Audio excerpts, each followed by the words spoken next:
There are three types of jobs, or three types of roles that are resilient at the moment. We've got one called unstructured physical reality. Basically, nursing. Nursing is an amazing example of this.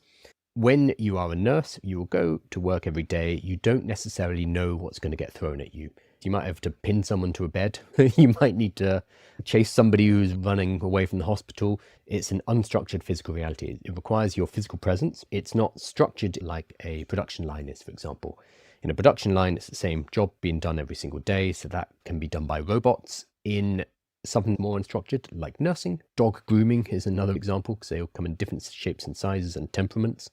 You, as a human, have more flexibility than the AI to deal with the unstructured physical reality. This is not fully immune, because as robotics get better and better, they will push into this area. However, robots are still lagging behind, which means you have some time.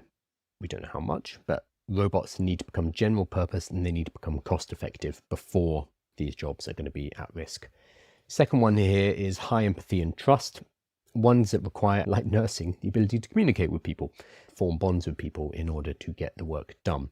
And this is why I love nursing as an example here, because you need to be able to talk to people, help somebody calm down before procedure, sit and talk with someone, a family member who is worrying about their sick child. A robot is not able to do that yet. That is still a very human skill. So high empathy and trust is great. And then anything that has a legal or fiduciary liability roles like law and accountancy are still going to be safe, because we cannot hold an AI legally responsible. We need to hold someone legally responsible so that we can sue them. That's why often we hire a solicitor. That's why we hire a lawyer, because we want to shift some of the legal responsibility on to a lawyer or onto an accountant. That's what we are buying when we buy their services.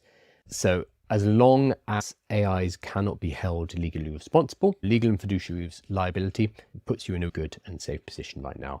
These are three of the big ones: physical, high empathy and trust, and legal and fiduciary liability. If you're in one of these roles, you're probably in a good place. Nursing is probably the best example here that kind of falls into all of these three buckets.